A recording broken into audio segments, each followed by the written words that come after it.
Good evening, everybody, and welcome back to the upper tier. It is Thursday, which means only one thing. It's time for Thursday Tier Talk, the live show and interactive show that we bring you on a Thursday, where we discuss all the latest football news, a sprinkling of transfer business, because we don't want to cover too much transfer business on our Thursday show. And we often pick a topic as well that we're going to look at. And the topic that we're going to look at this week is the new home jerseys for the 22-23 season. We're going to take a look at them and we're going to pick out and highlight some of the ones that we think are very tasty designs. I think it'll be a lot easier tonight. Dazzler, my co-host, of course, is here. How are we, Darren? I'm good, pal. Can't complain. I really can't, Good. Even if I wanted to. Absolutely. Sure. Who listens anyway? Except maybe a few guys in the chat. Exactly. Who listens? You might as well be talking to yourself in some of these houses now. Yeah, absolutely. Well, the home jersey ones that we're going to look at is probably going to be a lot easier. Next week, we're going to take a look at the away jerseys. And some of those ones, including my very own Liverpool's one, leave a lot to be desired. Unless you're a man who grew up in the 90s and you're in the rave scene, then the Liverpool jersey is right up your street. There's quite a few away jerseys, and you're like, really? Yeah, Nike and Adidas on a mad one for away jerseys this season. Jesus Christ, man. Absolutely. Let's begin the show anyway, and let's start with the two boys and Naby Keita have been selected for the CAF Awards. Sadio Mane and Mo Salah on the shortlist for Player of the Year. I can see this only going to Sadio Mane. Could you? You'd imagine so after lifting the AFCON, wouldn't you? Yeah. I think if the shoe would have been on the other foot and Salah had lifted it, I think he'd have probably edged it. But I think because Mane did enough to get the boys over the line, I think they'll probably roll it out to him, Yeah, I would also include there Naby Keita is on the short list as well, but I don't think he's going to influence the result in any way. That says as much about, the continent of African football. That's shocking. Yeah, that's what we have. The guys are hack. I don't see it going anywhere other than these two boys anyway. I wouldn't imagine so.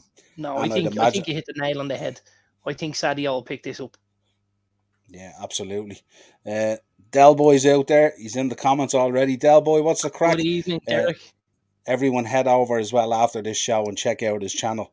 He's dropping some great videos at the moment, keeping me well entertained. He was on a mad one the other day after having a few days off, so great to have you back, Del. Let us know if you want to jump on or if you want to get on and talk or rant or whatever you want to do if you're available. It's no problem. We can drop the link. I'll drop the link now into the comments for anyone who wants to pop by, say hello, raise an issue. This is their show, not just ours. So next, we're going to get on to this man. And I know you don't like talking about this man, and you haven't for a long time.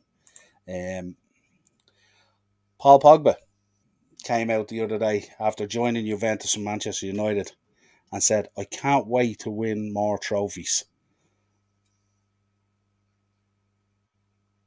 No comment. Should have got his finger out of his hole when he was in Manchester, shouldn't he?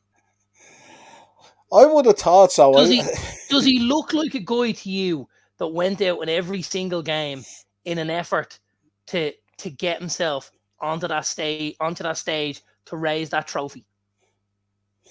Yeah, this guy is just such a conundrum, isn't he? Like, because he absolutely portrays the opposite to what he puts out there, doesn't he? When you think about it. What's he going for? He's gone to the Premier League, right? He probably thought, I'm going in under Jose. Jose generally is in the shake-up for a title. It doesn't happen at United. Jose gets shown the door. He gets in a huff. He's like, what do you give me Solskjaer for? No use to me, right? And now he's headed back to, he knows Juve are kind of making a rebuild there. They've obviously, there's quite a few ins and outs at Juve. And obviously you've got Maximiliano Allegri back there and stuff like that. He feels like he can go there and lift the trophy. And he kind of, to me, reminds me of a guy who's always looking for the easy way out. Where can I get some decent money and possibly pick something up to add to this legacy that I don't have? Yeah, it's just a mad one, isn't it? Statman is in the house as well. Stevie, how are you, Stevie? Good to see you there, man. We were chatting earlier and stuff like that. I might be on Stevie's show on Tuesday evening. He does a football quiz. He's asked me to come along. I don't know what I could add to a quiz, but I'll give it a shot anyway. Once I'm available, I'll know more. I told him I'll know on Sunday whether I'll be able to make it or not. So it should be a bit of fun. So, yeah, absolutely knocking it out of the park. There he is as well. Absolutely ratcheting up the subscriptions, heading towards being monetized and stuff like that. So hats off to you, Stephen. Great work that you're putting out there at the moment. So fair play. Um, yeah, where do we want to go next? This man headed off stateside and is after landing the job at DC United. I have to say, I'll give my opinion first. I know where your opinion will be on this, but I've sort of like, this is a guy who did my head in for years. A matter of fact, you can nearly say decades. And yet, in the last year, I find myself warming to him, from a human point of view and also from a managerial point of view. And I really like, it kind of like, it feels uncomfortable to me as a Liverpool fan that I'm warming to this guy, and I'm bigging him up and stuff, what he did there at Derby and stuff like that. And I'm actually happy for the guy getting his opportunity stateside. What's your thoughts? Listen, I quite regularly have to talk about Liverpool and Liverpool players and ex-players in high esteem. So it's, I wouldn't say it's easy, but you get used to it. He did a fabulous job at Derby. I gotta say though,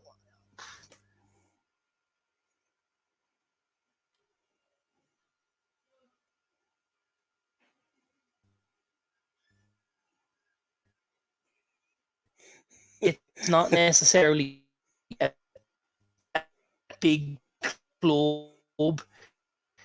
It's not necessarily, I say what Morris down states, so it's kind of anti-football a little bit, isn't it? Yeah, yeah, it is. I Morris is think in it's the like comments. I don't know why he hasn't. I don't know why he wasn't offered at least a championship job, but possibly a Premier League job after the job he did with Derby. And I mean that genuinely. Yeah, I think maybe, I don't know. Do you reckon maybe he just fancied a change of scenery again and just something a bit more? I Well, won't say more relaxed, but you know what I mean, more yeah. relaxed. Well, I do have a small theory behind this. I think this move could be motivated by Mrs. Rooney. Um, Okay.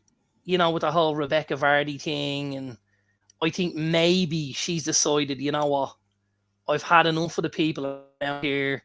I've had enough of the newspapers. I've had enough of this, that, and the brand new hat. Let's go and start again. And like, let's be honest here. She goes to America. She's probably not the biggest name in the world. And maybe she wants to see what it's like being the small fish in the big pond rather than the big fish in the small pond. You know? Yep. Yeah, no, good show. Absolutely. Morris was hitting it there on the head as well. He kind of agreeing with you, saying, yeah, it's a good meal Yeah, for the missus and stuff like that. Keep I the think missus so. happy.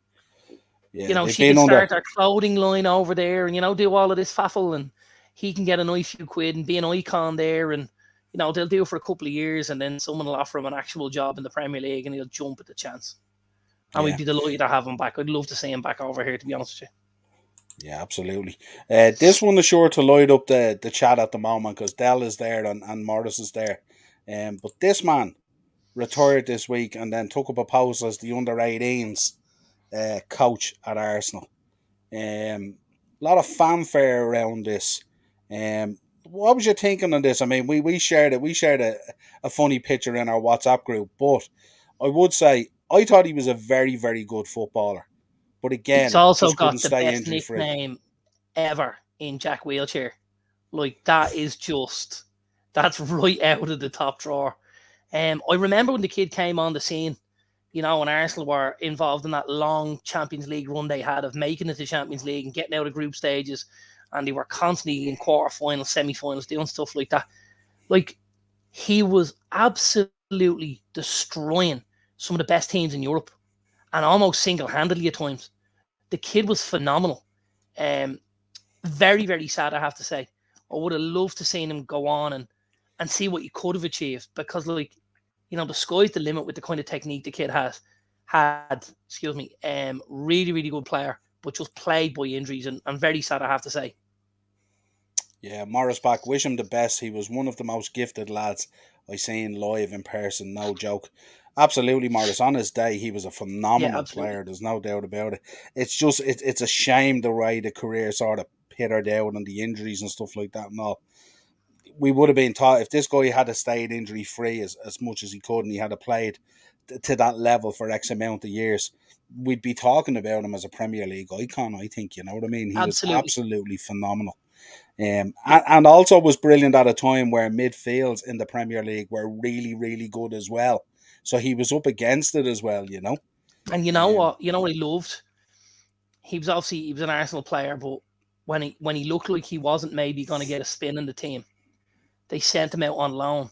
Big Sam took him up there at Bolton, and he mm, went into Bolton, and he was sprinkled amongst the JJ Okochas and the Yuri Jorkoyevs and these kind of lads, and but he did so well from kind of Christmas to May that he got himself into that Arsenal squad for the following season. Because like even when he went up to Bolton, they were saying like week in week out, he was the best player on the pitch, and he was yeah. he was in there and he was looking like an absolute baller playing for Bolton. So he could do it on his own. He didn't need a cast around him. Now listen, it's gonna help you, but when you're able to do it on a cold, wet, pissy night in Bolton, you can do it anywhere pretty much. Am I right in thinking, Morris might correct me on this now, I'm not too sure. Am I right in thinking that he had a stint at Bournemouth under Eddie Howe as well? And he was doing okay Yeah, there? And then he got injured again, but he was playing really, really well at the time. and he had a spin. I don't think he got as much game time as he would have wanted. Again, plagued by injuries. He's also had that little move to Italy and stuff. Stuff just never seemed to get going from him. It looked like he got to a baseline where he thought I can build from here, and every time it just things kind of fell out from underneath the house of cards. Unfortunately for the lad. Um, Mm. I see Derek wasn't a huge fan of his anyway. Yeah, the harshness of these boys is tough, isn't it? Kind of a sympathy job. Dell is back in the comments again as well. I wouldn't let him manage the under eights Arsenal team. Derek, give us your view. Give us a little bit more than that. Just expand on that where you're going with that one. Um, are you in disagreement with myself and Darren? I mean, I think when he was playing, he was incredible. I just think he was just one of those players who just simply couldn't stay fit, and He was real gravy, all right. He wasn't your own brand shit. He yeah, was pissed out that kid, he just yeah. We couldn't get see on the pitch. God bless him. we see sort of shades of it with Tierney as well, don't we? Now Tierney is very similar, isn't it? When he's playing and you get that run of 8 or 10 games in him, he's absolutely exceptional. But then he gets injured and he goes missing and stuff like that. It's very, very similar, isn't it? And you wouldn't really call like you wouldn't regard Tierney as a bad player. It's just unfortunately he just cannot stay fit. Tierney's a smashing Yeah, player. He's an yeah, absolutely super player, and I think the Arsenal lads will back that up. When Tierney plays, Arsenal are a much, much better side. The problem is he couldn't get on the pitch at Celtic enough because of the injuries, and he's continued that now down at Arsenal. He can't get on the pitch enough, and it's injuries that are killing him off. yeah. Morris, yeah, I think he was there with Howe. Yeah, I was thinking that as well at Bournemouth, and I think he was playing really well at one stage as well, and then got injured again. But he was doing really well for Eddie Howe, if my memory is right. Derek is back as well. He says, "I love Jack. I just think Arsene Wenger burned him out when he was younger." Yeah, kind of like it's like kind of shades of Saka as well, isn't it? The way Arteta's maybe managing Saka as well. He's playing him every single minute he can and ran him into the ground last season as well. Need to be careful, but that boy's so young and developing as well. Um, I don't know what you're thinking, Darren, on the under 18s posies after taking up. I kind of like sometimes when there's a little bit of the old school back in there, giving it a little bit of influence. I mean, we see how well Jody Morris did at Chelsea. I don't think it's that bad a recipe. No, not at all. I think it's a great recipe. I mean, what under 18 at Arsenal wouldn't want to learn from Jack Wilshere? Wouldn't want to learn Mm, from a guy who's gone out and done it against Xavi and Iniesta and bossed it. Do you know what I mean? Because that's mm, how good the kid was. He was excellent. I think he's got a lot to give to the game. Obviously, at this stage, it can't now happen on the pitch, but he's got a lot to give behind the scenes. They couldn't have put him down any lower, if you ask me. The 18s is kind of where it's going to be his footing.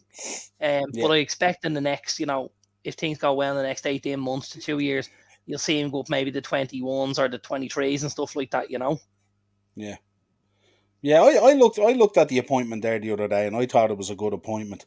I do think in his career he was very unlucky, but I thought it, like, when he played, he was exceptional. Yeah. Morris is back. Yeah, good player, but can't rely on him. He needs to be replaced. Tierney, I presume he's talking about He's there. talking about Absolutely. Tierney, yeah, absolutely. And they were linked today with Zinchenko, weren't they, off Man City? Yeah, they look like the boy Tavares is going to head out the door, maybe to Marseille, and they're looking to try and get Zinchenko in, and himself and Tierney will split the duties when, I assume, when Tierney's fit, Tierney plays, and then when Tierney's not fit, Zinchenko plays. I think Zinchenko's a decent signing for Arsenal, if I'm honest. Yep. Craig AFC 87 is in the comments there. Never forget that goal against Norwich, finished off by Wilshere. Yeah. What's the one that sticks out for me? Didn't he absolutely No, it's definitely that one with all the one touches. It's this all one that came up there now. Yeah, it's the Norwich goal. Yeah. It was didn't he have scary. A fantastic game as well against Barcelona or something, if I can remember? Yeah, he's ripped Barca a new one a couple of times actually. Yeah, absolutely. Was there one where he scored against them as well? There was one where Barca had that, that kind of turquoisey green jersey on at Highbury, and he absolutely turned them inside out and sat them on their arse. He was phenomenal. Actually, that jersey you're talking about was very similar to the jersey that Arsenal had a few years ago. Yeah, I know the one you're talking about. Yeah, absolutely. Yeah, but yeah, absolutely. Exceptional. Yeah, great show. Thanks, Craig. Let's get on to this one now. This is one that's going to generate a bit of interest, and it's not going to be because, obviously the two boys give their views for the coming season, and it's no surprise that Souness was on the Liverpool side. He thinks Liverpool could do it this season. I'd love to share his optimism. Kano, of course, went with Man City, so no surprise there. Dazzler, what's your thinking on this? I think we both think it's Man City's really to lose, isn't it? I think it's very difficult to look at that picture. It looks like it has shades of that Liverpool jersey going on with it there, the LSD kicking in. Jesus Christ. I was about to tell you there, all the wide at the back of Souness, that's players running by him. Okay, right. Well, one of the men in that picture is a good friend of mine, and the other one is Roy Keane. So I'm gonna go with Graham. I think Liverpool are absolutely in with a spin of this. I know I made an extremely bold statement in our WhatsApp group the other day, and it looked all the more bold after the United Liverpool game. I personally think the boy Darwin Núñez is in with a great show of the Golden Boot this year. I think the natural choice for a lot of people will be Haaland, but I think with Haaland, he spends a portion of his time injured. He has done over the last number of years. He's going to play more than likely every Champions League game, and he'll play the bigger league games. But I don't necessarily see him playing at home at the Etihad against Notts Forest. I think that's the day when you'll see Julian Alvarez, you'll see Phil Foden, you'll see Riyad Mahrez, you'll see Jack Grealish. I think they're the days you'll see somebody else. And we know this boy Alvarez is top drawer as well. I think Núñez will play a lot of games at Liverpool this season, league, and he's my tip to win the Golden Boot. Okay, good show. And I think he'll fire Liverpool into a title race with City. I presume if you were in a bar and a row broke out as well, you'd want Suey behind you as well, would you? Oh, absolutely. In a heartbeat. Yeah, 100%. I knew you were going to go that way. Now, that would shock a lot of our viewers and a lot of our subscribers to hear that you're going with Suey on this. But I knew the background to it anyway, because I know the nights out and the meetings and the chatter and all that kind of stuff is all good. Craig is back again. What do you think of this, Darren? Here's an idea. It's 3 weeks away till we play Palace first game of the season. We're still 6 players short in this transfer window. Do you think it's that deep? At Arsenal, I don't think it's that deep. As fans, we're always hopeful and we're always looking for, something else and a little bit more. I think 6 is a stretch. Like, I mean, with where Arsenal finished, obviously they brought in the boy Vieira. They've brought in Jesus, which I think was a great addition. They've got Eddie Nketiah signed down. They've brought in the boy Matt Turner. He's going to play number 2, I think, to Ramsdale. And they're still looking at that centre back position, aren't they? To try and do a little bit there. Yeah, and linked with They've got Zinchenko today. They've linked with Zinchenko. They've got the boy William Saliba, who's had a hell of a season at Marseille. Marseille went all the way to that Europa semi-final. Yeah, I think the fear for the French fan or the Arsenal fan base at the moment is they don't think Arteta is gonna. He's not as sold on Saliba as everyone else is. I think that's the concern there. Whether they'll play him or not, that's a weird. It's weird for me. I think he walks in straight away. But the concern I think is that from an Arteta point of view, he's not going to put him in there or something like that. That's the concern at the moment. If I'm picking the Arsenal team tomorrow, he goes in alongside Ben White. I think they're very good as a pair in front of Ramsdale. You've got Tomiyasu on one side, Tierney if he's fit. You've got the boy Vieira going in with Partey and stuff like that in the middle. You've got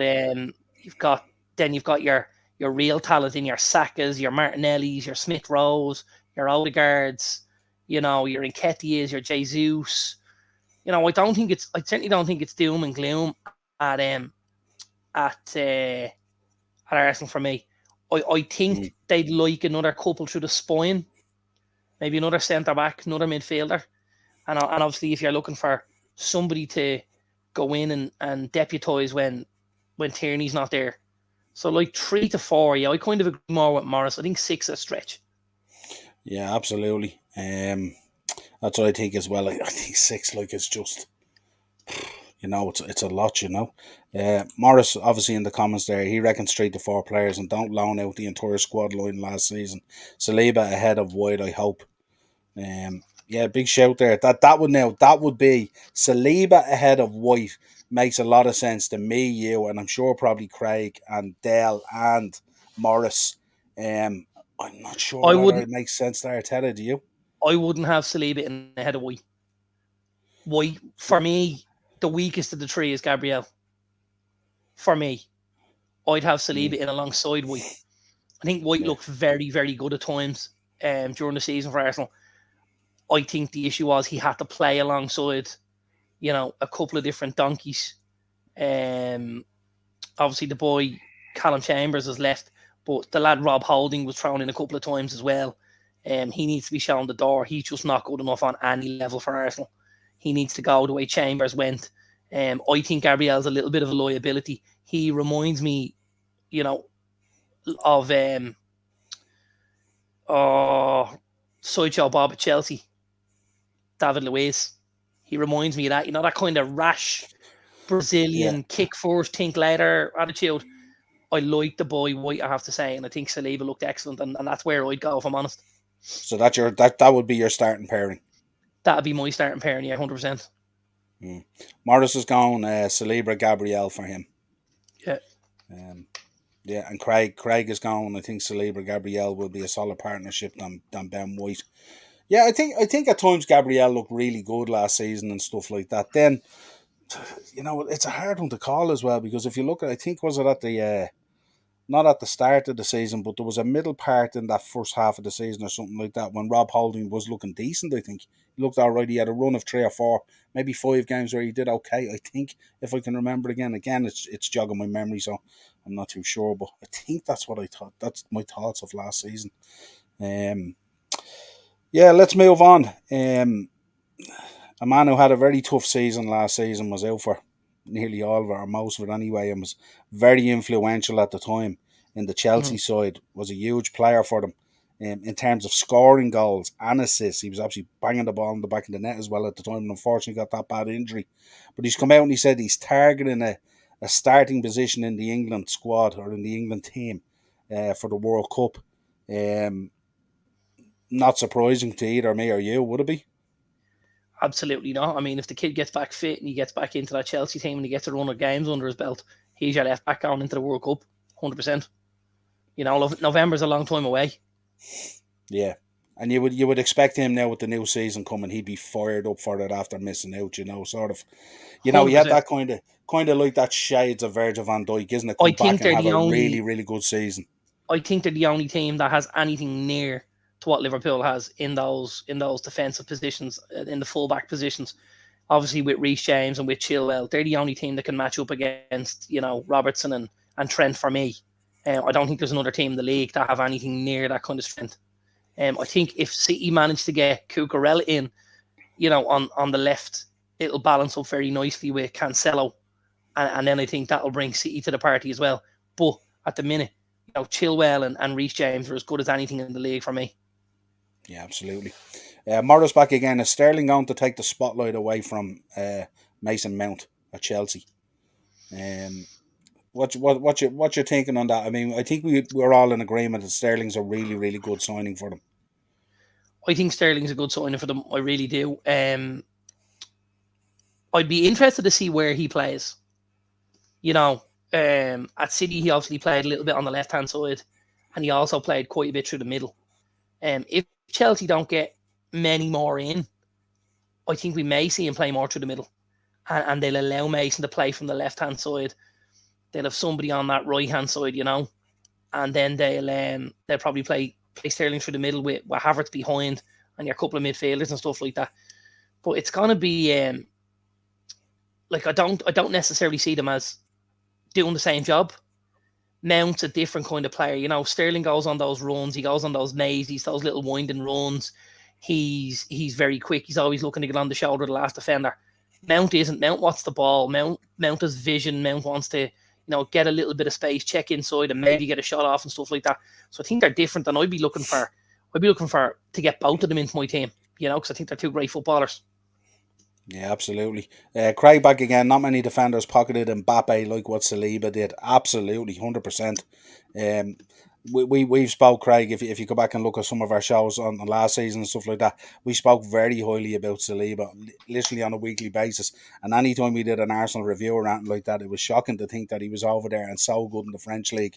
When Arsenal at the time were suffering coming into that final run of the season and stuff like that. Absolutely, if he hadn't been an Arsenal player, Arsenal 110% would have been linked with him. Yeah, 110%. Absolutely. And in there is the statement, isn't it? There is the 100%. Statement.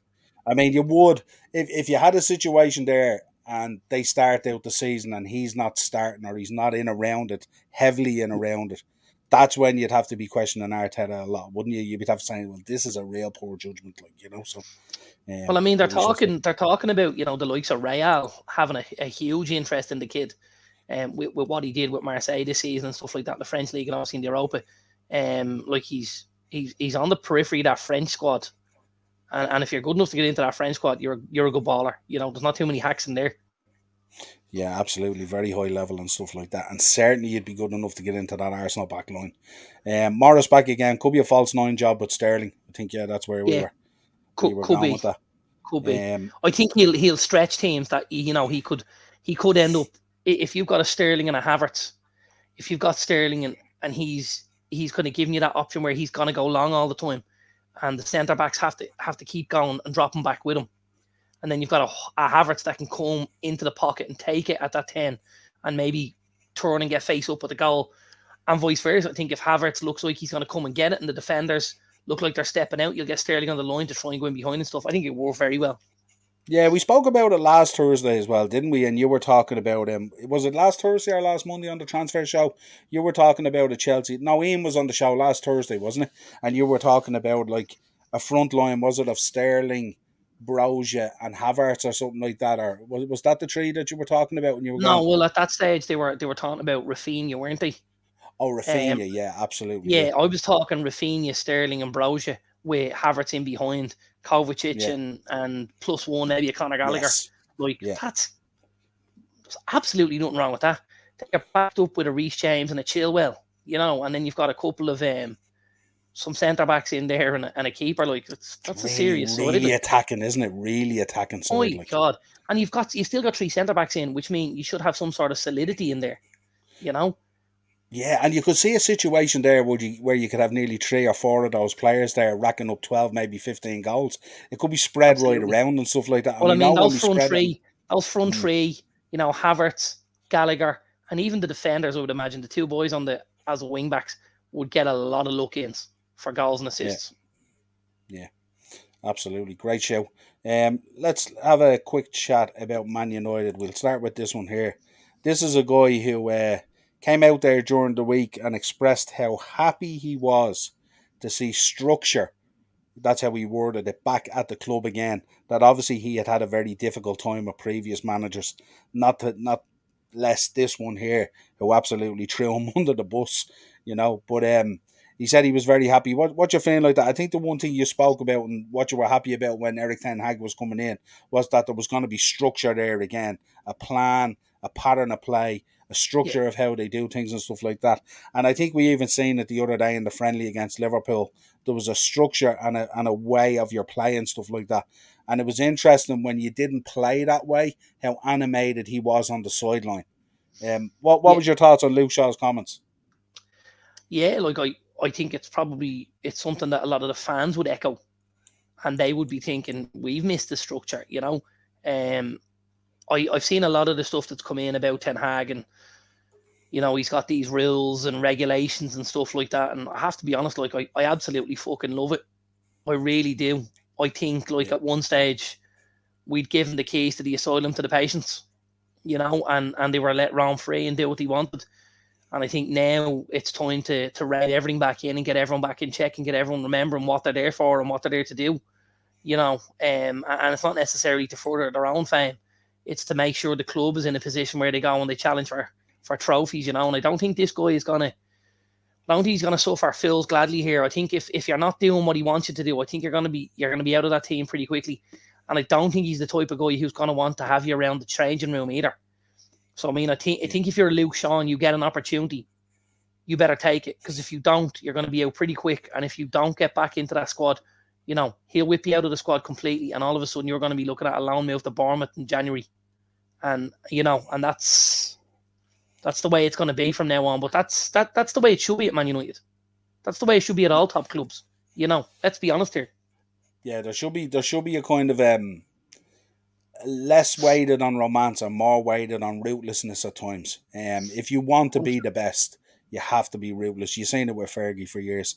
Let's talk about this, man. We didn't discuss it much, but there was a huge reaction to this. Me and you spoke about it throughout the week and stuff like that off the show. Um, where Ten Hag gave his first press conference and he made it clear that Maguire was going to be retaining the armband.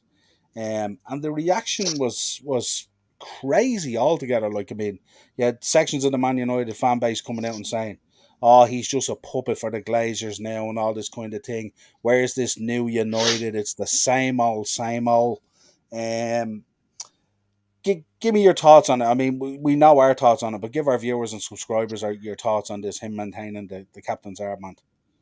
Yeah, well, like I suppose there was two things that came out of the press conference. The first thing was obviously that Harry was going to retain, excuse me, was going to retain the captain's armband.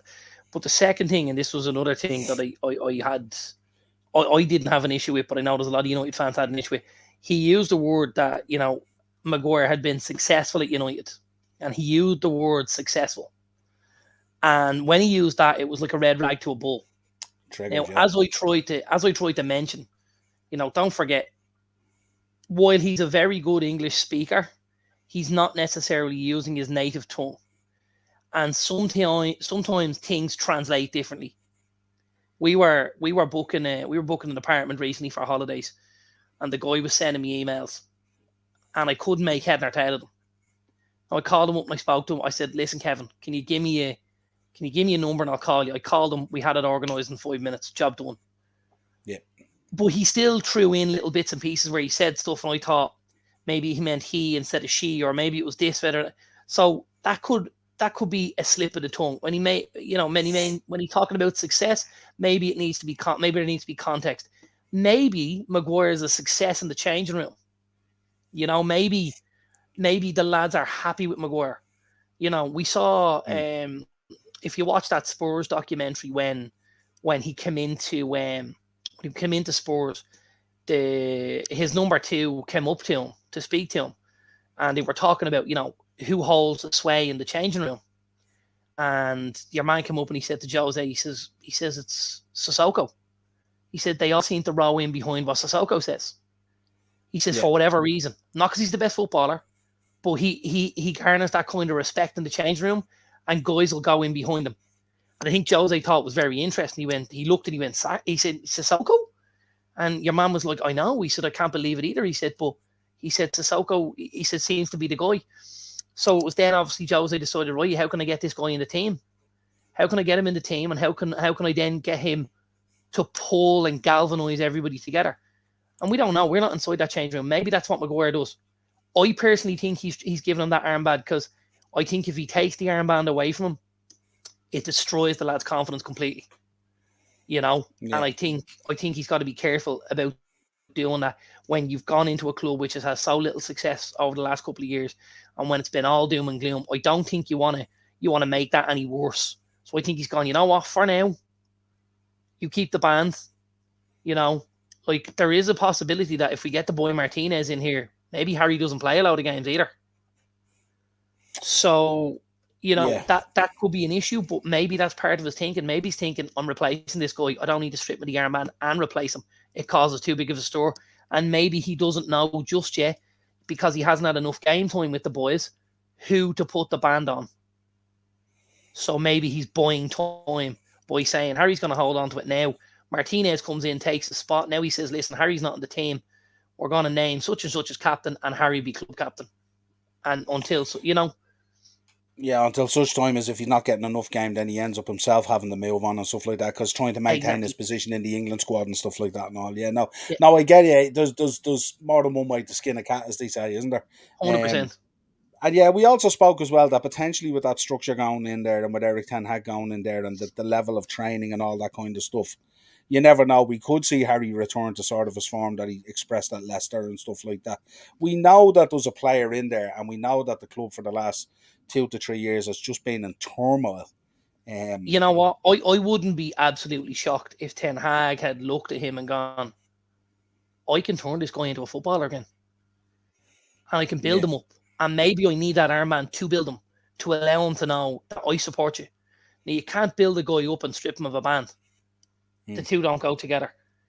So maybe he's looked and maybe he's thought, I can absolutely listen. Don't forget, this is the guy who took a Sebastian Haller from West Ham when he was down on his luck, couldn't get into the West Ham team, couldn't hit a barn door with a banjo. Yeah.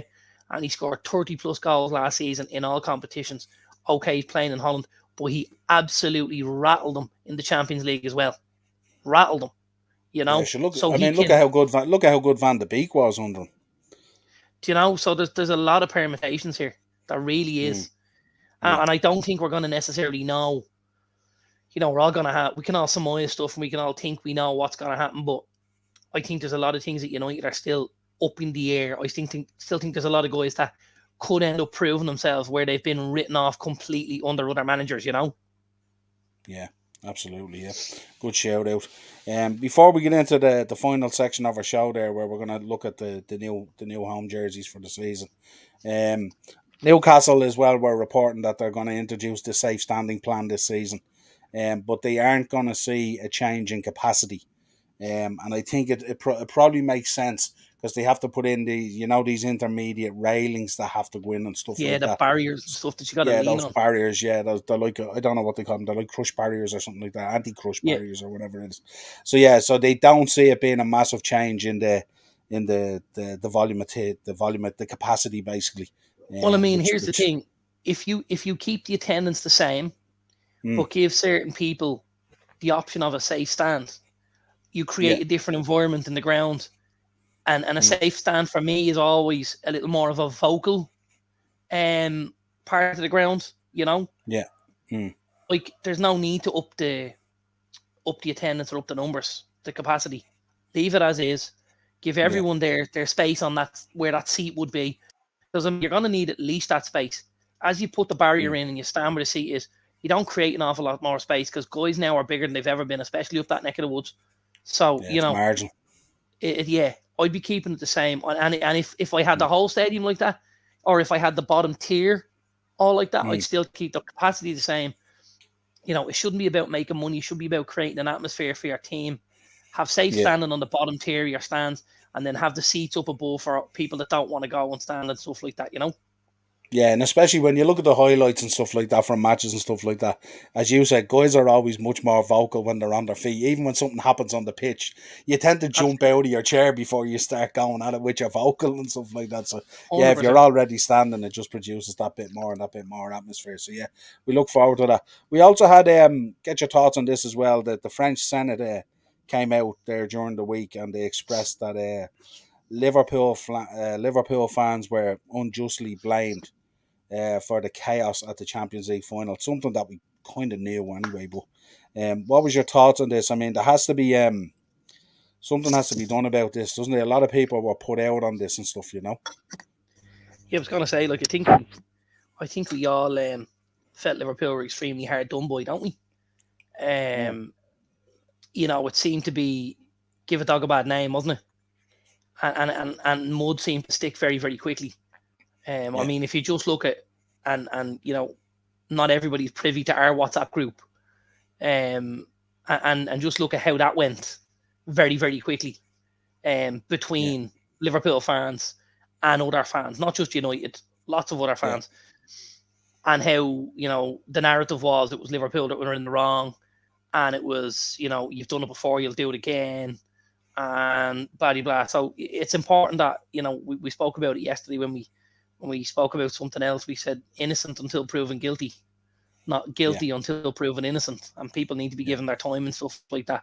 And I'm glad. I think it's important that the Senate in France came to alleviate that kind of pressure from Liverpool, and that kind of you Mm. know take that pressure off that they deployed. And it's not good, especially when you're Liverpool Football Club and we've been through what Liverpool have been through, to have that kind of stuff aimed at you and pushed in your face. Yeah, absolutely. I mean, new stuff came out about like the QR code scanners and all were faulty on the day, and that the UEFA mobile app wasn't working. Loads of stuff came out. You know what I mean? And it was really like, a huge apology needs to happen there as well. But what the French Federation came out and stuff like that, and the French police as well, because they were pinning it down big time. And there was Real Madrid's fans affected by this as well, so it wasn't just Liverpool fans as well. I should stress that. But Absolutely. at the hearing, we were very much represented, and hats off to the Spirit of Shankly and all those guys who went over there to make representation on behalf of those fans who were unfairly treated big time and lost out on the opportunity to create memories. Whether you win a final or not, you're there. You know what I mean? And that a lot of families were there. We spoke about the man who Look, was on look the at ground getting look at kicked how on his son. much look at how You know, much money look at how much money families and people have spent to get there. That for a lot of people is a once in a lifetime opportunity. I've never, between United winning their two Champions Leagues, neither time was I, of an age or a position that I was going to be going to one of them finals. Whereas, if we were in a Champions League final tomorrow, I'd be there. I'd do anything I could to get there. I'd pay whatever I could, and I think when people do that and they've been working all year round, or maybe longer, to get this money together for a yeah, day like that, and to have it spoiled and ruined, and then not only to have it spoiled and ruined, but to be told, by the way, you're actually in the wrong. That's mm. yeah, it's pouring water on a drowned rat, isn't it? Yeah, they were really fighting a losing battle, really, the French Federation and the police, because like when it came out as well that official club tickets that were issued were being called false and all this kind of thing, and Yeah, players, family members, and Robbo's friends and family and stuff like that. We heard of Joel Matip's sister, I think it was, who was pregnant at the time, was getting pepper sprayed and all, and like it was just, we knew once it was at that level there, it was very clear that there was a problem, and it wasn't Liverpool fans, obviously. no, So yeah, hopefully something comes out of this, and I would hope that between UEFA and the French Federation and the organisers and all, that they would have the balls to pony up here and compensate these people who were unfairly treated and stuff like that. Because a lot of these people, as you said, they could have credit union loans or bank loans for the next 5 years, 6 years, 10 years to pay for this absolutely, once in a lifetime opportunity. And I don't think they should absolutely. be strangled with that debt if they were unfairly treated. Yeah, And 100%. hats That's a off, great point. yeah, and hats off to the Senate on their ruling on it and stuff like that. But I hope those people that are involved get absolutely compensated for what they went through. How you judge it, I do not know. Figure it out and get these people sorted out. These are football fans first and foremost, and families who were there to have a really good time and a great experience that was spoiled by this absolute crap. So yeah, get it sorted. Um, let's start it. Let's turn it back and let's have a look at these new home strips. Um, I think I'll go full screen on this because it makes it just a little bit bigger. I You know think. what? I got to be honest with you. There's a couple of absolute peaches here, Yeah. like genuine peaches. I must say. Will we go top left? Will we start there? Wherever you want to start. We'll go top left I'm and we'll easy. work our way across from Spurs to Liverpool, and then we'll go line by line. Like for me, I think it's hard to do an awful lot with that Spurs kit because of it being white. You know, it's even difficult to get any kind of a design or pattern in. But I think Yeah. what they've done with the round neck and the navy and stuff like that, I think it Mm. looks well. If I'm honest, it's really clean cut. It's classic look to it, isn't there? I It is a suppose with classic that look one, to you're it. either going to go round neck or you're going to go collar. As you said, Yeah, because it's a white kit, there's not that many options there. no, But yeah, it looks yeah. I think it looks well. I think it looks really clean cut. And to be honest with you, I always think, when Spurs do their marketing and stuff like that, and you see the lads Mm. decked out in the kits and all, I always think they look very, very well. I think the white shows up really well on all the images and stuff like that, you know.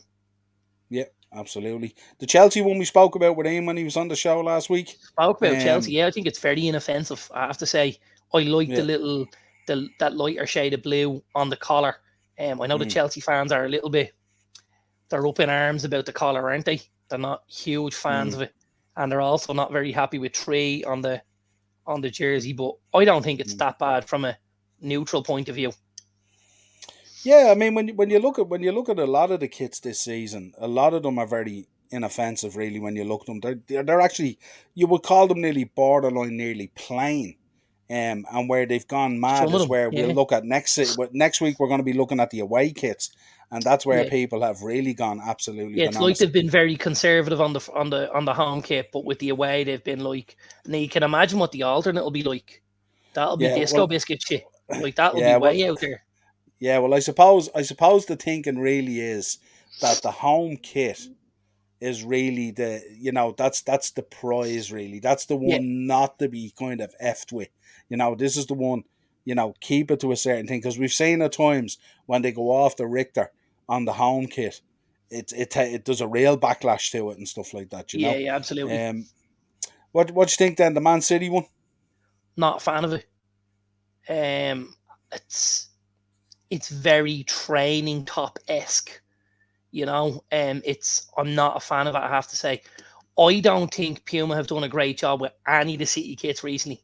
If I'm honest, I Yeah, think they've been very poor in how they've designed them and stuff like that. I don't know what they're going for with them, and I know there's a lot of this heritage and stuff they're trying to build into the jerseys and stuff like that. But for me, it doesn't look well. I have to be honest with you, I don't like it at all.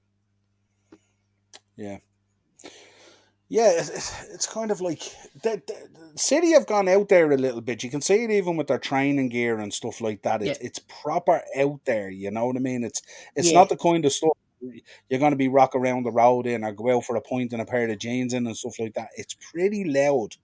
So Well, yeah, I don't know whether Puma, Puma themselves probably see themselves a little more as a fashion house rather than just a manufacturer of a jersey. I would imagine Puma think that they're going to sell these for guys to rock out in their kicks and their jeans in, and it'll be for the casual football fan rather than the football fan, if that makes sense. Do you know? yeah. Our resident referee is in the house. Well, hey, there's the lads now. My girl's got me the new United jersey. I love it. Marky, did you get a player on the back? Is there a player on the back of it, or what did you get? Let us Giggs give us number the full 11, I bet. detail. Oh, I don't know. I don't Bet he went know. for Giggs number 11. You reckon? What you thinking on the Arsenal one? The Arsenal one is nice and classic, isn't it? I think the Arsenal's absolutely beautiful. I Mm, really do. It's very similar. Obviously, it's made by the same manufacturer as the United jersey. So the collar mm, is quite similar with the built-in kind of a triangle on it. But if I was picking between the United one and the Arsenal one, I'd pick the Arsenal one all day long. I think the white and the sleeves breaks it up a lot and stuff like that. I think yeah. the sponsor even looks a little bit better in the all white and that larger kind of a font across the front of it. Yeah. Now I know that has a lot to do with the actual with with the with the sponsors' own italics and how they use their name. Yeah. But I think the Emirates and stuff like that looks really, really well. I think the Arsenal jerseys is up there as one of the nice ones for me. I have to be honest. Yeah. We're up in the corner there. We're hidden by the StreamYard Yeah, logo. I thought this one is very lazy. I have this one. I yeah. got this one for the new season with Luis Diaz on it, but I think this was Nike. This is as lazy as Nike can get in terms of putting a jersey together. Um, I don't know. It's a weird one, really. You know what I mean? Because they could just do just a little. It doesn't need a lot, but it just needs a little bit more. I think the neck on it is just. It's like they just cut the old neck away and threw it back out there, kind of thing. You know, it's very, very lazy, I think. You know what it looks like? Um, when you play for a club side or a local side or something like that, Yeah, and you guys get you manage to get a kit from Nike, and it's like the team wear level. It's like the levels below the absolute like cream of the cream, the cream of the yeah, crop. Sorry, it looks like that. It looks like it's a bog standard teamwear sort of a stuff. It's not the top of the pops. It's not the cream of the crop. It just looks very bland. I have to be honest with you. Not a yeah. fan of it. Back into full screen again so we can see some of these, the Yeah, detail on it. The hammers. What you making of the hammers? I looked at the hammers one, and I'm interested in the shoulders. They look really cool. yeah. Um, but it looks a bit does a hint of a little bit of rugby, is there, or American football off it, kind of? I really like it, if I'm honest. Yeah, I'm really, really like it. I think it looks well. I think the way they've broken up the sleeve. I think it's a yeah, really it's quite a dominating color, isn't it? So yeah, too much of it can be in your face. And I think mm, they've been really clever to break it up with the blue and the white and stuff like that on the shoulders. I think they've done a great job with it. I think they've lightened up a jersey that could look very, very heavy. I think they've done a mm. nice job. It's Umbro, I think. They've done a Uh, really good job in it. yeah, yeah. The United one. Yeah, I think it's fine. I like the Mm. collar. I like the black stripes. I absolutely hate the crest. As it's in this diamond sort of a shape. Not a fan of the crest whatsoever. And I think the boys that own Team Viewer could do something with their logo because it's shocking. It's absolutely shocking. Yeah, it's kind of like a lick on logo or something like that, isn't it? Like a Ah, it's slap on kind of ropey as thing. It's fuck, man. It or really do you is. know do you know what it's like? You know when you're doing graphics on a video and you go with that kind of typewriter thing and it goes across the screen going. I'd It's love to like that. even see. I'd love to even see the logo above it and have the logo and then Team Viewer underneath it. Mm. Something, but I think the way it scrolls across the front of it, as you say, it's like reading one of the straps on Sky Sports News. I'm waiting for it to start going round the jersey. Don't like it, I have to say, and I'm T- not a fan of the crest. Tell me this: the way it's named is a Team Viewer. Is Team Viewer? Do they block that in there as one word? Is that the way it's branded, or is it Team Viewer? Is it two Uh, words? no, it is team. It's Team Viewer. It's two words. Because if it It's was two two words, words, I but was it's. thinking maybe you could put the logo in between them. In the center. I don't think they'd break up the logo. They don't Yeah, tend to break up the logo. You know, um, like even if you look at Emirates and stuff like that, the way they yeah, have theirs, but I don't think necessarily they'll break it up. I would have liked to see it above it, but I'm not a yeah. huge fan of that, and I hate the crest. Yeah, the actual sponsor looks like as if the logo belongs maybe on the sleeve as opposed to on the We chest, have a new doesn't we it? have a new logo on the sleeve. Yeah, I think yeah, it's I think it's CXG Technologies or something because it comes up yeah, all over the app when you open it now, and that goes on the left sleeve. yeah. Okay. Leicester up next. Yeah, I like the Leicester. Have to be honest, Yeah, I've liked the Leicester kits for the last couple of seasons. I think the blue and white is nice. I think the addition of little collar and stuff like that. classic white Uh, collar. Yeah, seen the classic. pictures with Vardy and the boys in it the other day. Looked really good. Looked Yeah, really yeah. I nice. don't think you can go wrong now. I have to say with the blue and the white. I think well, actually, in saying that, I'll retract that statement slightly, because there's three blue and white jerseys on there. One of them I'm a big fan of, the Leicester one. The other one, the Chelsea one, I'm kind of mid on the road on it. I don't think it's, I don't think it's offensive at all. Whereas when we get down a bit lower, I'll discuss the next blue and white one, because I'm really not a fan of that at all. But the Leicester one for me, I think, is decent. I have to be honest, I like it. Yeah, just classic white collar. You can't go wrong. Classic.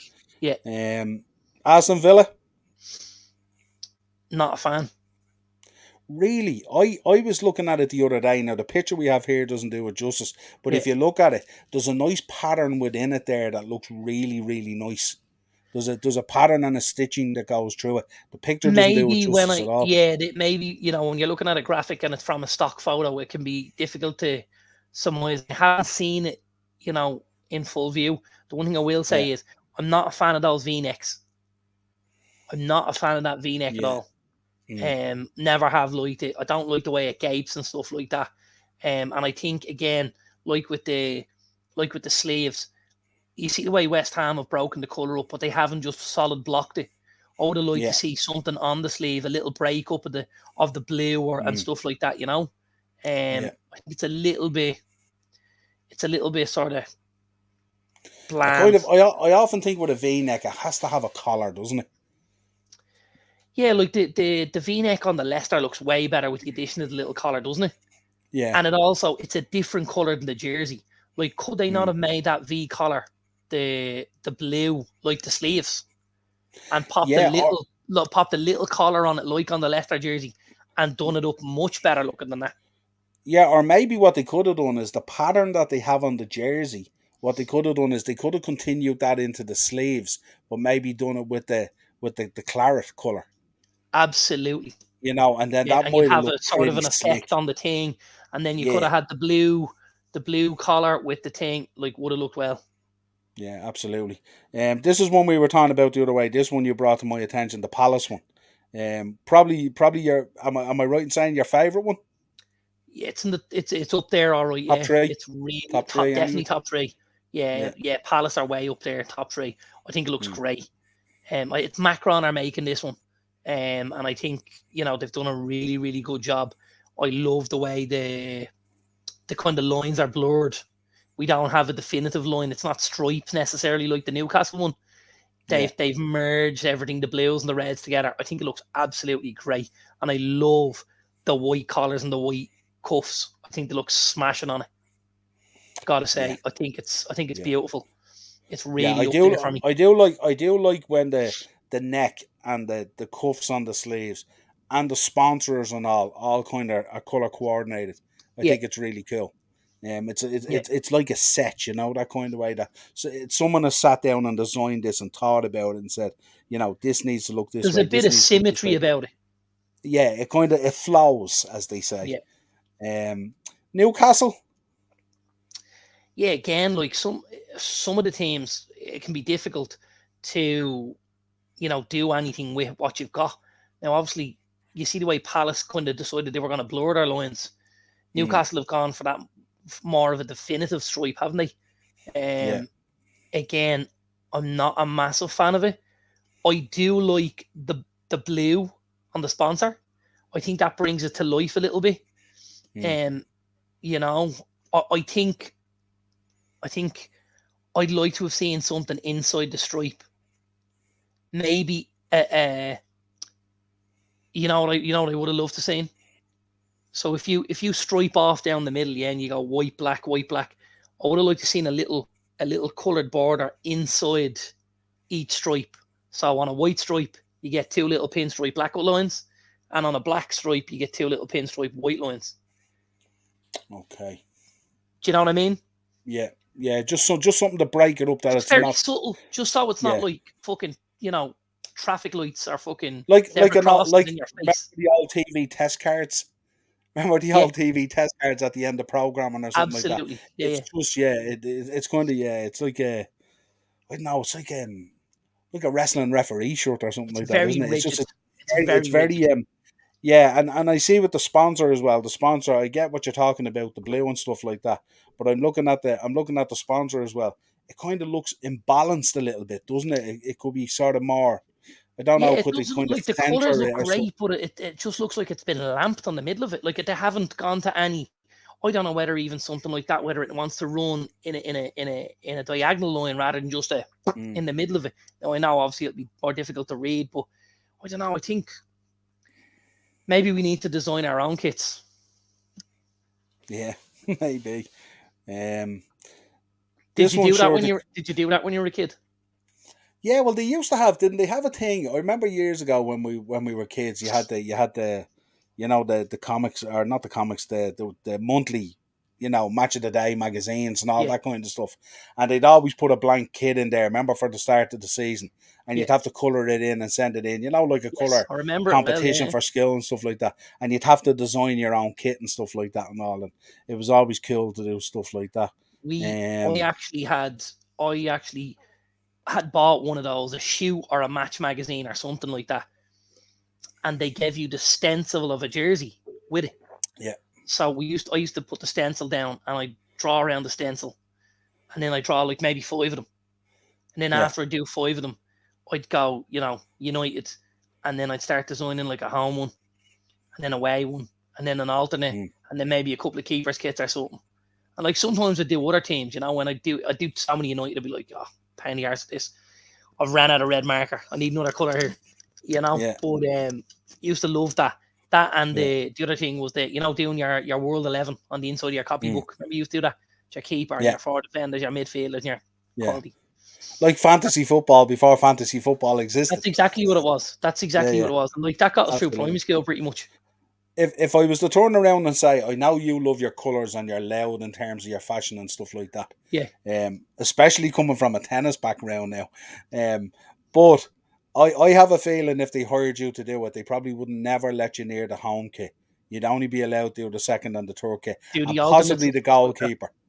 Yeah, I don't think I think you would mess with the home kit so much you'd lose your No, roots, I listen, I would think say. you have to respect tradition and stuff like that to a certain degree, and colours are colours and stuff like that. But Yeah. I just think there's other stuff you can do with it. Just on the topic Mm. of goalkeepers kits, I would say, and I hope you'll agree with me, they were the 2 best kits on the pitch the other day. Allison's and the Hayes kits were by a country mile better than the outfield jerseys. Yeah, actually, do you know something? The De Gea kit, the blue one, actually with the white through it, was actually very nice. It's not blue with a white through it. It's blue with a blue through it, but it's a lighter blue. But when you Oh, look at it, it well, looks, yeah. yeah. I have a little picture I'll show you because pre-game, they obviously took promotional pictures and videos in the dressing room with all the gear hung up and stuff, and I Mm, got a pretty good look at it. The De Gea yeah. one looks tops, and I did like the Allison one, I have to say. Yeah, I just put it out there on the channel I was watching it on. It wouldn't necessarily be 4K. So to I me, it looked understand. like blue Yeah, and white, yeah, but yeah, I'm yeah. just going to No, put but that out somebody there. else said it to me. Actually, Yeah. it was my own Andrew. He said, "Oh, the blue and white was lovely," and I was like, "Blue and white." I said, "It was blue and blue." I said, "But Mm. listen, it gave that effect all right. It looked like white because of the way the lighter blue broke it up, but it was tops." Yeah, I was actually thinking the other day, I seen the new jersey for Allison as well. Yeah, It's a kind of a purpley mauve purpley color. kind of That's right. colour. There's a And I pinky was going through thinking, it. you showed me a pair of runners there a few weeks ago, and I was thinking that jersey would go lovely with those pair of runners. Those ones Yes. Thinking I might have to buy you I might have to get you the Allison jersey. to go with that. Just to go with them. Actually, it might be the Allison jersey that I get you to wear if if you lose the bet. Actually, There you go. but yeah, you'd be all right with that, I'd say. Are you still very Um, confident about that bet after seeing us the other day? I'd probably be more confident. More. Um, yeah, I wouldn't listen. We always want to beat each other, even if it's in a friendly. So I'm not turning around and making any excuses about this at all. I wanted to beat you guys the other day, I and know you did. we were caught with our shorts down, let's say. But Yeah. I'm hoping that doesn't happen third game of the season or whatever I it didn't is. I I'm didn't sure. hammer you on it because I'm waiting till after the first 10 games before I'm gonna go in with you and two fuss you and stuff like that. Yeah, I So think. Look, I'm I holding I back. I, I often wonder. If I was going to make the trip out and I was going to go to one of those games, I'd be disappointed when I see 3 11s coming on. I'd like to see some sort of a base there. Maybe if you want to swap out 4 or 5 or something like that. But I just saying, I don't know if you've seen the first swap out. It was like an American football game or something like that, going from offense to defense to Offense to kicking or something defense, like yeah, that. yeah, absolutely. Yeah. Yeah, We were just waiting on the and special team to come in. and I know what Jurgen Klopp as well, and I have to make this point as well. I've never seen him look so uninterested in a game. He was just sitting down with the legs folded, just smiling, just didn't want to, Listen, it's didn't there care, for two things. It's there for both teams to walk away with a tidy sum, and it's there Yeah, for lads to get minutes in their legs in a competitive environment. yeah, That's all it's there for. yeah. You know, I still say, no matter what anyone says, it's always nicer to win. I'm just absolutely. putting it out there. After the beatings we were on the end of, it was lovely to win, even in the friendly. Yeah, absolutely. Mark, our resident referee, is back on. No name. I used to get best number 7 on some new jerseys, but no names now. I'm too old. Yeah, you're right, Marky. Stick to blank jerseys. I've come to that. I've come to that realization myself. When you get too old, it's no point, you know. No. You don't want to be in your local central store and have some kid say to you, "Hey, that Bruno Fernandes is shy." You Yeah. know, I just can't handle it. Are some of the lads a few years ago? What were they getting? That hashtag Pog back. I'd say they regret that now. Yes, they do. Yeah, absolutely. Morris is in. A little bit Stephen Kenny bland. Yeah, that was the Liverpool. Yeah, absolutely. He's also back with this one, catching up on our comments. Newcastle bringing out the old Earl Hebner again. 100%. Damn right I did, and I'd do it again. Mark, check out the new Blackpool jersey, lads. It's lovely. We'll check it out. Tangerines, we'll have a look, yeah. We'll definitely have a look at it, yeah, absolutely. That's the other jersey that Mark gets, always. Ted's in the comments. Ted's after joining us. Have to say, the United have had some very nice goalkeeper jerseys over the last while. Yeah. Yeah, well, certainly they've been heavily featured on TV anyway, anytime they play, that's for sure. They probably did it knowing, you know, we better make sure this looks well. This guy's going to get player of the year for the next 5 seasons. Like, yeah. You know what I mean? Out of 90 minutes, this guy's going to have about 25 of it. Let's instead of going from Newcastle to Southampton, let's go below Newcastle and get this out of the way. You want to bury this one, don't you? That is absolutely god awful. God awful. Right. You know, the only thing worse than that jersey is how they'll play under Fat Frank. Yeah. I think that's a relegation candidate jersey if I ever saw one. Right, get into the bones. You can't bail you out. It's horrible. Yeah. Right, go into the bones of it then. Tell me what you don't like about it. Apart from everything. Like, they haven't done a whole lot with it. Like, it's so plain. It's reminiscent of the Chelsea one, but they haven't done as good of a job of it with the likes of the patterns and stuff like that. You see, like, you've obviously got the Nike logo on the Chelsea one. You've got the Chelsea logo, which looks better than the Everton one because it's that whitey colour. I don't think steak across the front of it looks well. I think the tree on the Chelsea jersey looks much better, and I prefer the Chelsea colour. Look, so Chelsea for me was middle of the road. I'm burying that Everton jersey. I think that's the worst in the league, if I'm honest. I think that's dreadful. Does it look like a jersey from a fundraising game that got a last minute sponsor? Yeah, it's woeful. Is that what absolutely woeful? Like, it really is. You know, I'm not a fan of it whatsoever. I have to tell you. Right. I've no issues with Everton in general, so I don't really, you know what I mean? Like, I'm not a Liverpool fan where I'm saying, oh, I hate that. You know, I came out and I love the Arsenal jersey. I really like the West Ham one. I think the Palace one is cracking. You know, so there's some nice jerseys out there rather than just, he's only saying it's the United ones, you know? No, please continue. I'm happy to sit here and eat the popcorn, will you? Absolutely. Yeah, I'll bury them, I have to say. That's bury that Everton jersey. Yeah. Here's a shocker, right? This is the shocker so far of the season, isn't it? This one, Southampton. No, well, I'll get to Southampton next, but here's the shocker. Like, look at the colour Wolves have to work with, right? And the Wolves jersey is a damn sight better than the Everton one.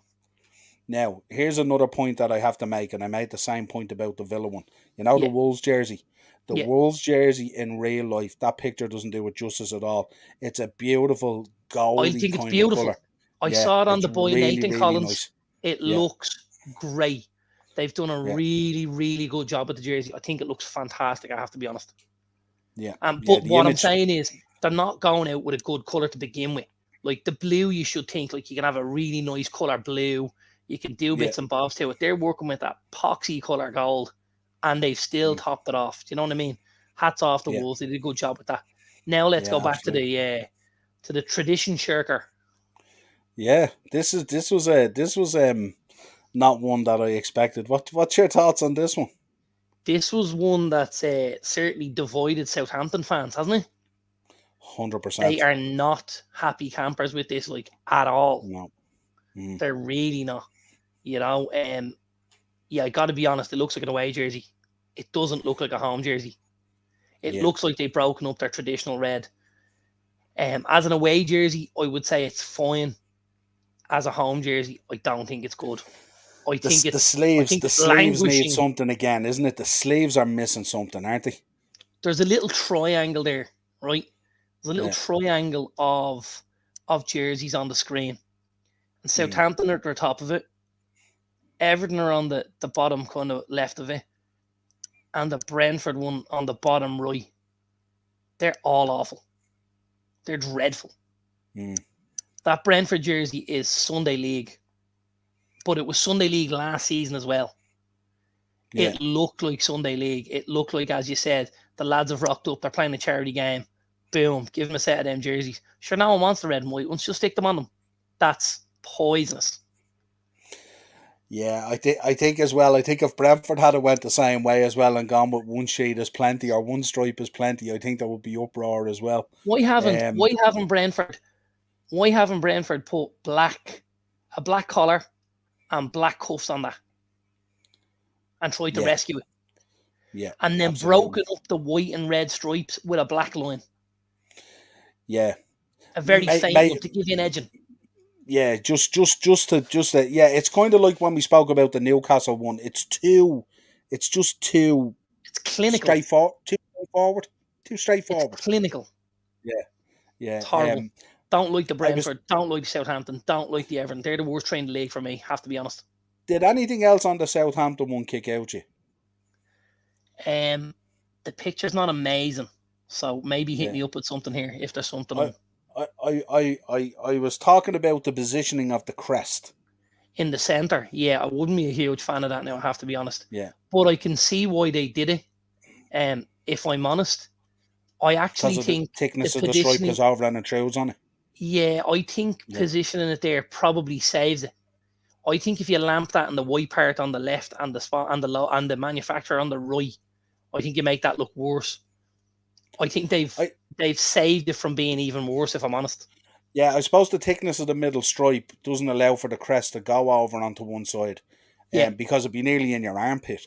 exactly. But I was thinking as well, that would have been an interesting jersey for a Patrick Vieira or something to wear when he's absolutely dousing the whole area in Vicks Vapor Rub. The whole crest would have been destroyed. And that was my first thought. My first thought when I looked at it, I was going, so where am I going to put my Vicks Vapor Rub? you know? Yeah, So don't yeah, I interesting. don't like it, Those I have to central say. crests are weird, aren't they? Like they're just yeah, strange one. We covered the Wolves one, obviously, as I said to you, And that and Brentford. the Villa one, really, and Brentford. Yeah, Talk to me then about the other two. Um, I love them. The Forest one, I like. I I really love like the both of them. Forest. Well, the thing about there's the thing about the Forest one. The Forest one and the Palace one are both made by the same manufacturers. Yeah, Yeah, Macron. Um, really, really good. I think the Forest one looks great. I know sometimes the images,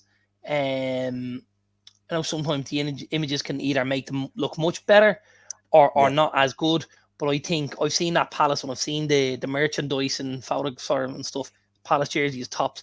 I think the Forest jersey looks really, really well. Really, yeah, really well. The only thing I would change about the Forest jersey, I would put them white cuffs on to match the collar. That's it. yeah. I looked at the and, Forest one. and get them to tape in a bit. You know where they tighten around your arm a little bit Yeah, like rather nearly than like that an flowing, elastic like an nearly kind of. elasticated. Yeah, Yeah, yeah. 100%. Yeah, I looked at the Forest one the other day, and I thought of it being a nice touch of we're back in town again, and a nice touch of old school as well. Yeah, You know what I yeah, I mean? like Like it. you could take that jersey there and stick it on a '70s image, and it wouldn't look out of place too much. You know what I mean? Yet it still has that nice newness of that design going through it as well. Yeah, You know, but it's yeah. a real classic look jersey. No, it is. The There's a red, nice white nod. collar. There's a nice nod to the Yeah, tradition and stuff like that. It looks well. It does. yeah, absolutely. Finish me out on the the last one that. On Bournemouth, I Yeah. actually like it. Do you? I got to be honest. I Yeah. do like it. Yeah, I Yeah. think like it's a slightly different pattern than the Bournemouth one, or sorry, than the Palace one. Um, Yeah. it's got the way them lines kind of blurred, those jagged edges and stuff like that. And Mm, they're just narrower. They're just a little bit narrower maybe than the Palace one. But I do like it. yeah. I like the red and black. Again, I Mm, love the cuffs in black. Those kind of yes. elasticated cuffs. I would like to see the neckline in black. That's the only Yeah. thing I would Or change. even like what Chelsea did, a black design through it maybe.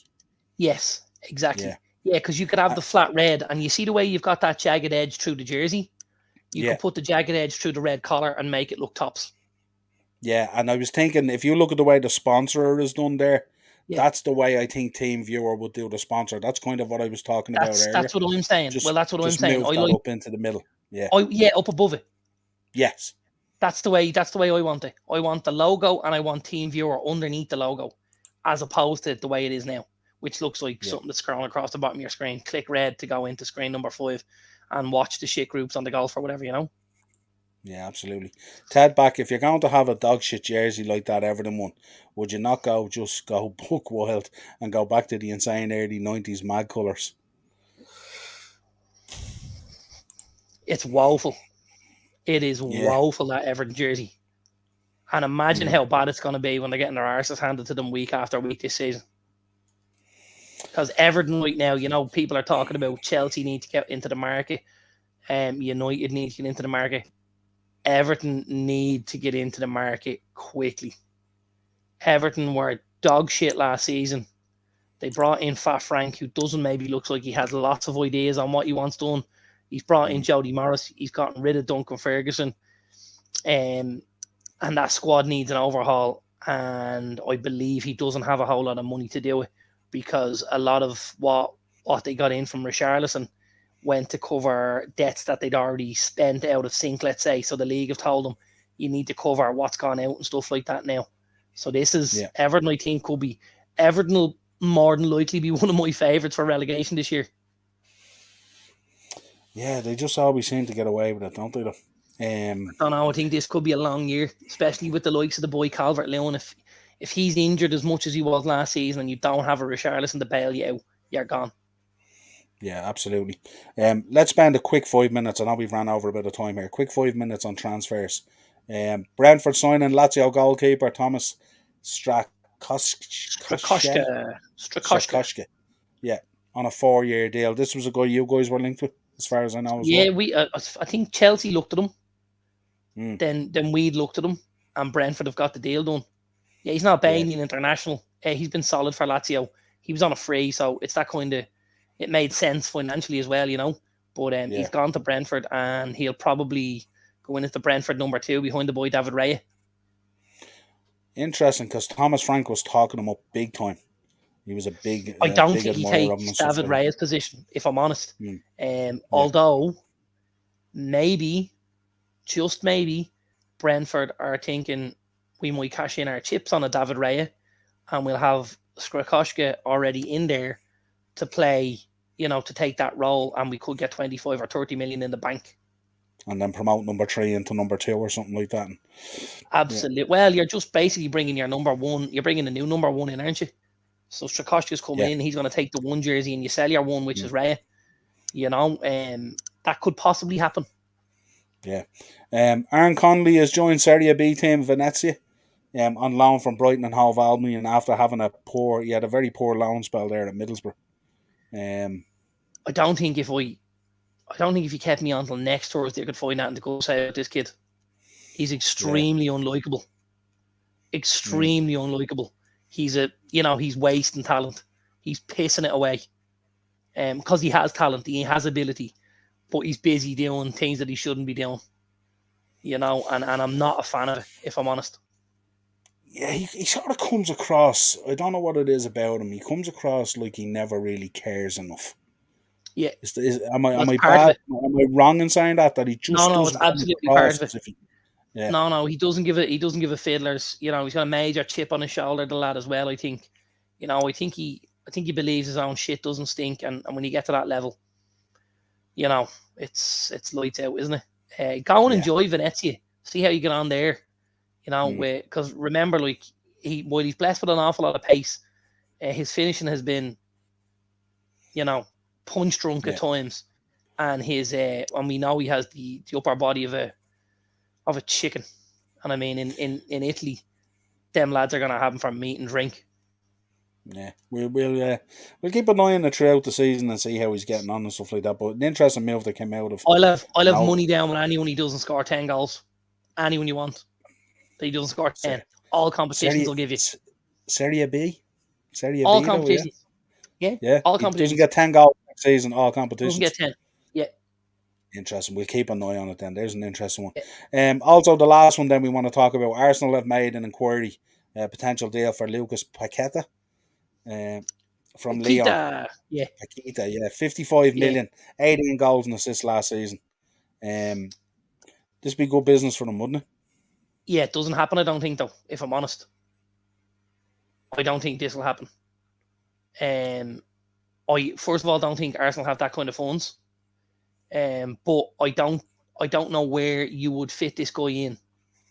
Mm, Um, like this is the guy who's played for Leon with the boy Hasamora and with Bruno Guimaraes. Like, so these guys were really, really top footballers in that Leon midfield and stuff like that. Um, I don't know where he plays at Arsenal because, as we said, you've got a lot of those players. They've already signed the boy Vieira and stuff like that. They've a lot going on. I don't think Arsenal spent 55 million on a guy that they're not sure where he plays and whose spot he takes. I think if Arsenal are spending 55 million, he goes in to the starting 11 and he plays yeah. every single game. For me, I could Mm. be wrong. Yeah, you can't be spending 55 million to sit on the bench. You just can't really. Sure, you No, can't. yeah, It's not a chance. it's woeful if that's where you're going. Yeah, Mark, our resident referee, came back. He says in his head, Connolly thinks he is a better player than he is. Yeah, Um, yeah, it remains to be seen. We'll see how his season pans out. Well, yeah. Thanks for coming on. This has been another Thursday tier football. Just a little bit of housekeeping there. We dropped the show today on the channel, where I had an interview last night with Wayne Shaw, Mister Pie Man himself from Sutton United. One of the most iconic FA Cup moments and images off the field, I would stress. But he gave us a good insight into things, and certainly had a lot to say about the FA and stuff like that and their handling of it and things like that. So it was a very interesting interview. Great to have him on. I love doing interviews with these guys. Um, so yeah, if you want to go check that out, of course, we spoke about the bionic biker, my friend of mine, Ed, who had been battling cancer. He's cancer free now, nearly a decade. He's doing that cycle, so any donations would be greatly appreciated. Check it out. The links are in the episode as well. He's going to cycle 630 kilometers for the Bone Marrow and Leukemia Trust. So yeah, we're checking that out as well. Of course, check out our transfer show as well. We did our transfer show there on Monday, which was absolutely excellent, and certainly the transfer window is taking momentum big time at the moment. Every Monday you can see now it's really starting to take shape, and we're starting to really understand where teams are going to be come the first week in August. If you want to contact the show, it's the upper tier I podcast at know where I'm going to gmail.com. be in the first week in August. You're going to be at the ground, aren't you? I'm going to be in Old Trafford to see United do a little bit of damage to Brighton, hopefully. That's where I'm going to be. I hope I'd hope that you might try and get a selfie with one Graham Potter. I might try, We big him up on the show and stuff like that and I all. You might know what I try. mean? Yeah. That'd be kind of cool. Even as a United fan, it'd be kind of cool. I like Graham Potter. I'm gonna make the assumption it's 2 o'clock. It's a 2 o'clock kickoff. I'm gonna make the assumption Brighton will stay up in Manchester the night before, because I don't think you'd want to make that trip at 2 o'clock now. And the hotel I stay in is it can be frequented by footballers in their downtime, let's say. It has a particularly nice restaurant and stuff like that where you would see and meet these kind of characters. And at times we bumped into teams, we bumped into the England cricket team. They were staying there one day, and we bumped into the Wigglers, the rugby league team, staying there one day and stuff. So you never know, we might have in the building. Yeah, we might have to. It'd be nice to get a few sound bites or something like that. It'd be pretty cool. We might have Brighton in the building. You never know. I might have to say to Graham, have a listen. We big you up every week, man. And then come back to me and give me a sound bite after breakfast, will you? We'll see. Oh, we've got a man in the building here coming in. Kyle Walsh, Gunner, what's the story? How are you? How are you as well? We are. Gay crashing the party. What's happening? Their boy texted me. He said, "Get on with the lads. They're all sound lads. Get on with them." So I said, "I give you a shout." I'm stopped in the car here for a few minutes, so I said, "I give you a shout." Yeah, go on. What's happening with you? Me on the channel. Yeah, not a bother at all. Listen, I've been talking about your channel and promoting it on our episodes and stuff like that. This lad is absolutely fired up about Arsenal at the moment.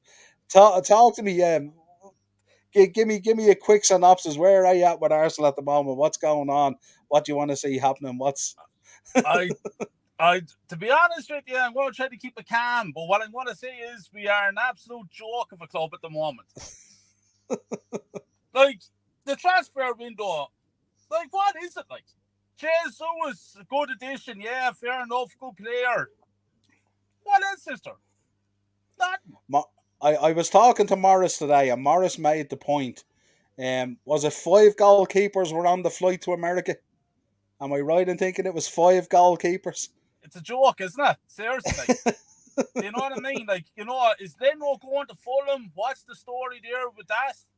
If he does go to Fulham and something happens to Ramsdale, who we left with? Turner? It's the whole thing is a joke, lads. The midfield. What are they doing about the midfield? It's unbelievable. Like, what are they after doing with the midfield? Fabio Vieira? Are you fucking kidding me?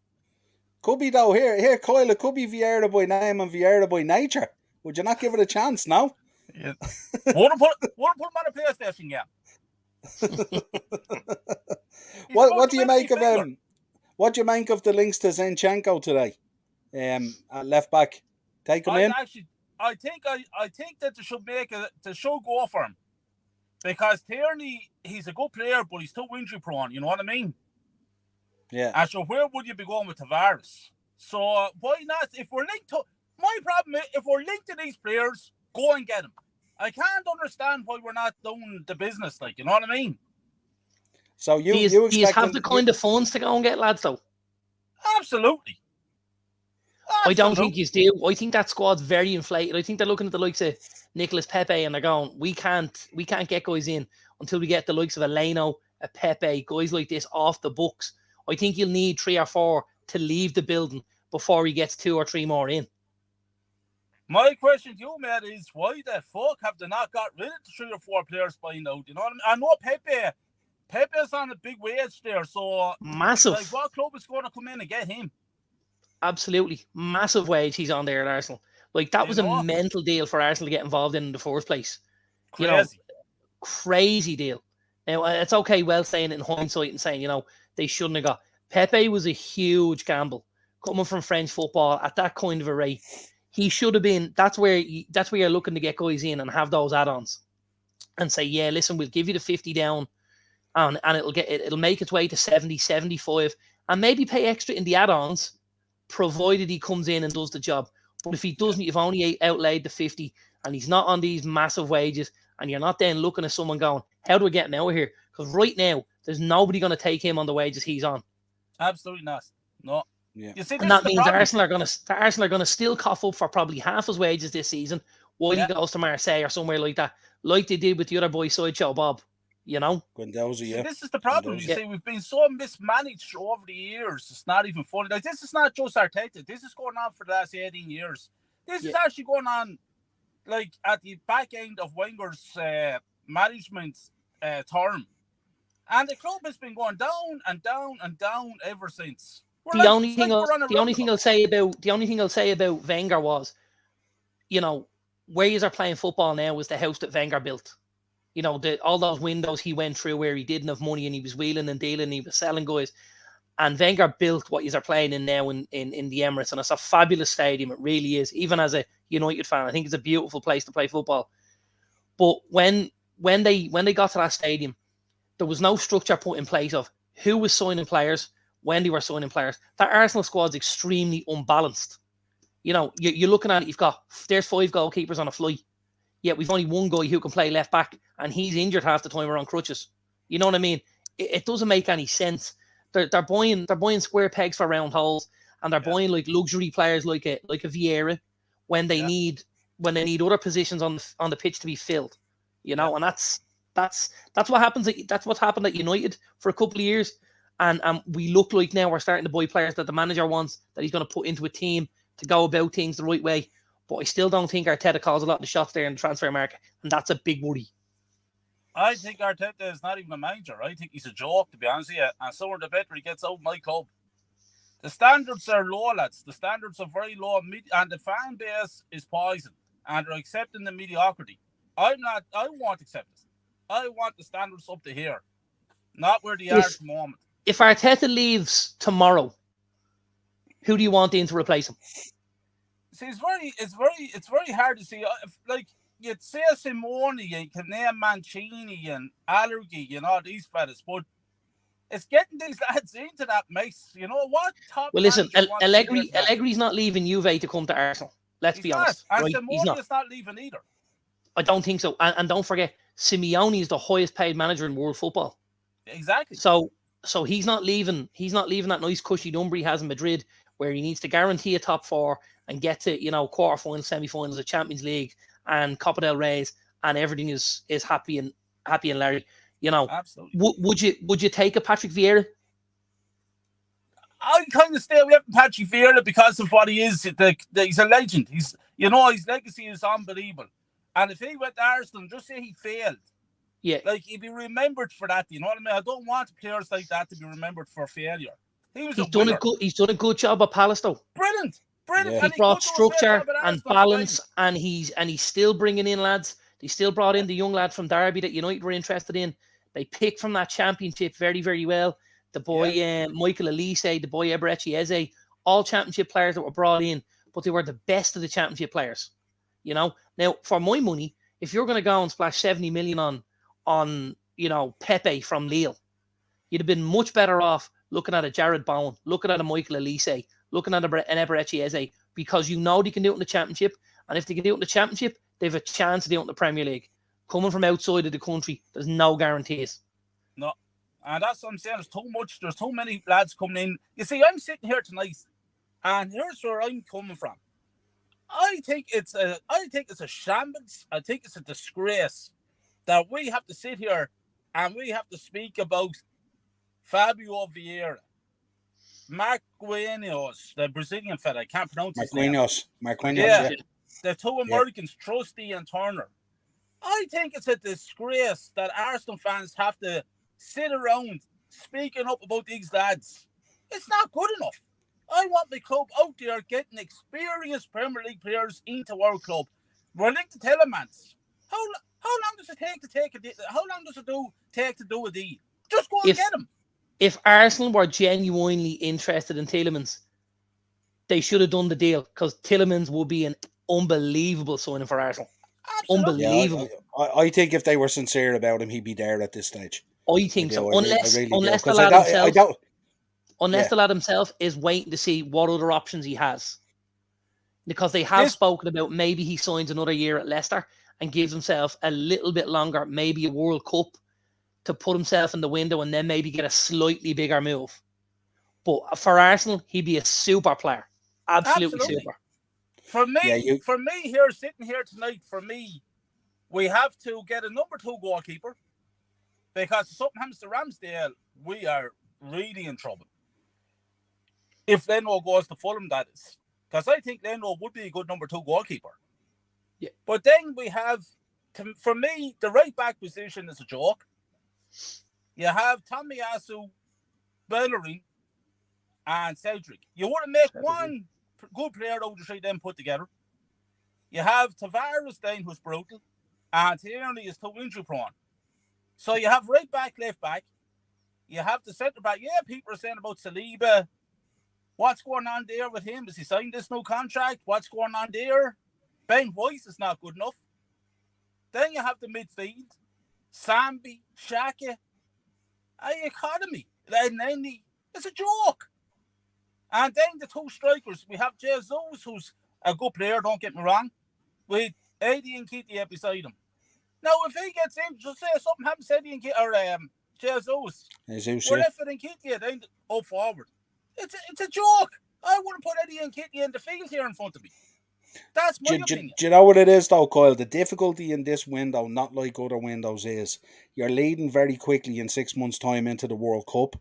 Yeah. So you're not going to get top quality players wanting to come in to babysit that bench because they know they have to play to get into the World Cup squads and stuff like Absolutely. that. So they're not willing to come in. So this window, very different to other windows in terms of people aren't just looking at the deal or the money or the transfer.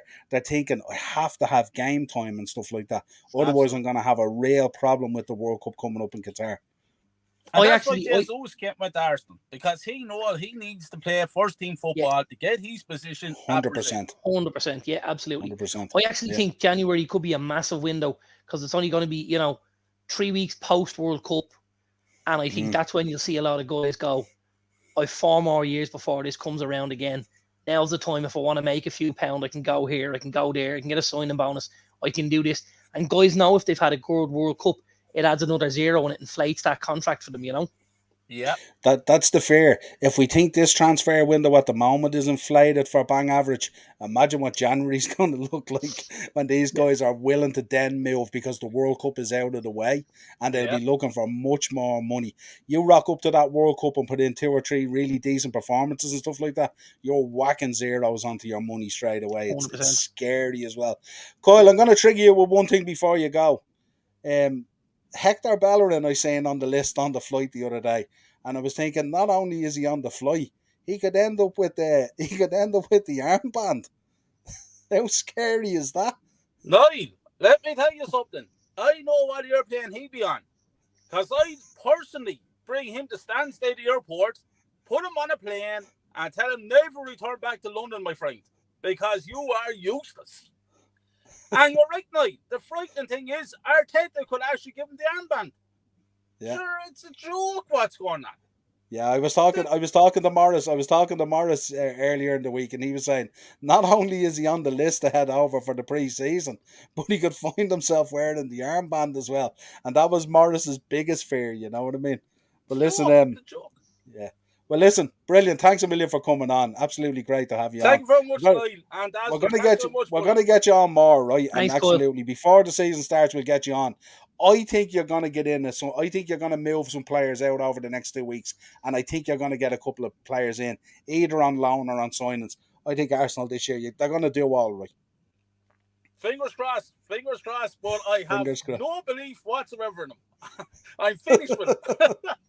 But listen, I'll go on your show there anytime, man. Yeah. Are you on Instagram? We're on Facebook, Instagram, TikTok, everywhere. Twitter, the whole lot. I'll hit you up. I'll give you a DM. Yeah, absolutely. Drop me a DM and we'll get something organised, do a few shows, yeah? Absolutely. I bet it's not the first DM you've slid into, Kyle, huh? That's it, man. Cheers, bud. Thanks so much, lads. I appreciate it. See you, buddy. Chat you soon. Take it easy.